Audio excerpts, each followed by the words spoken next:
Breaking చూస్తున్నాం. రైతు భరోసాపై ఏర్పాటైన కేబినెట్ సబ్ కమిటీ భేటీ ముగిసింది.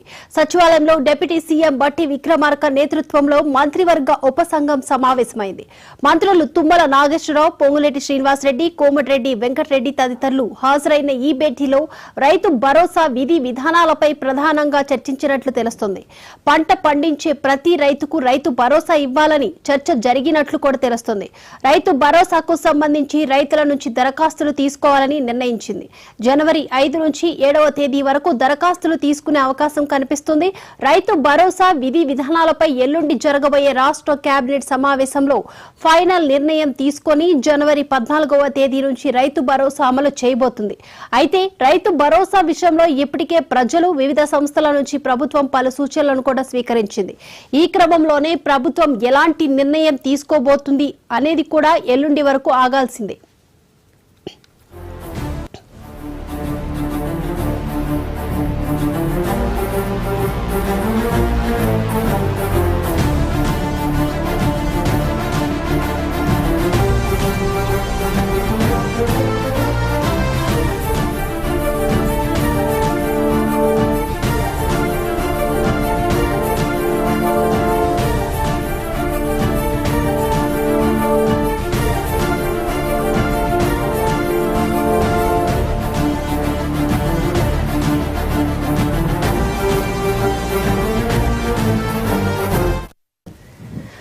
రైతు భరోసాపై ఏర్పాటైన కేబినెట్ సబ్ కమిటీ భేటీ ముగిసింది. సచివాలయంలో డిప్యూటీ సీఎం బట్టి విక్రమార్క నేతృత్వంలో మంత్రివర్గ ఉపసంఘం సమావేశమైంది.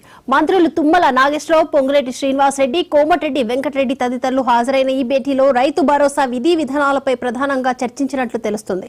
పంట పండించే ప్రతి రైతుకు రైతు భరోసా ఇవ్వాలని చర్చ జరిగినట్లు తెలుస్తుంది.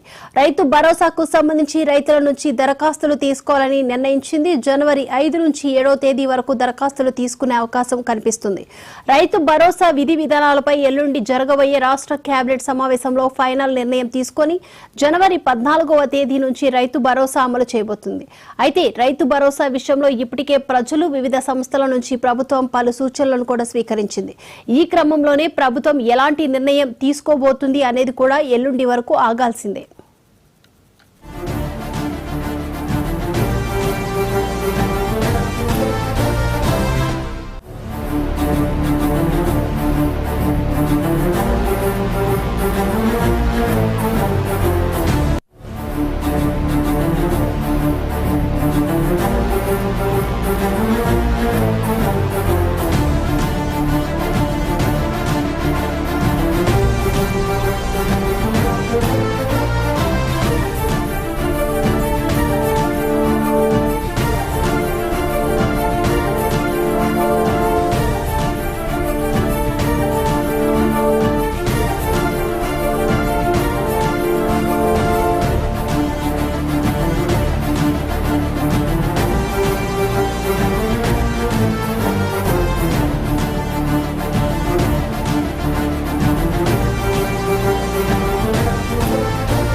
రైతు భరోసాపై ఏర్పాటైన కేబినెట్ సబ్ కమిటీ భేటీ ముగిసింది. సచివాలయంలో డిప్యూటీ సీఎం బట్టి విక్రమార్క నేతృత్వంలో మంత్రివర్గ ఉపసంఘం సమావేశమైంది.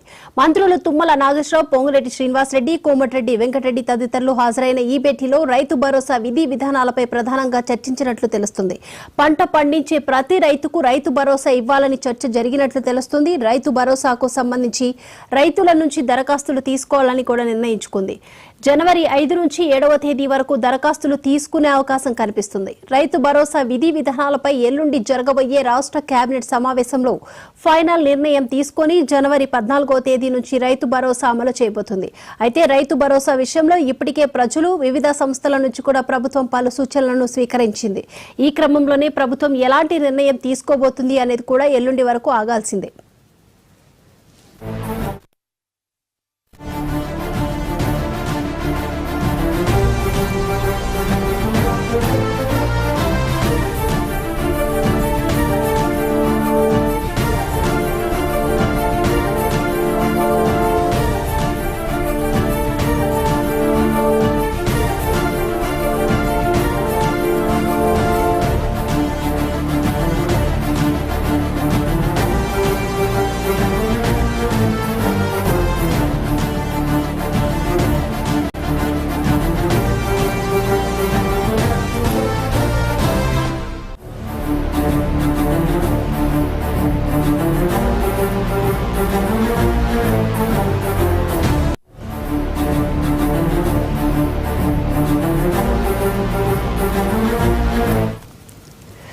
రైతు భరోసాపై ఏర్పాట్లైన కేబినెట్ సబ్ కమిటీ భేటీ ముగిసింది. ఓవరాల్ అప్డేట్స్ అందించడానికి మా ప్రతినిధి రామ్ నరేష్ సిద్ధంగా ఉన్నారు. రామ్ నరేష్,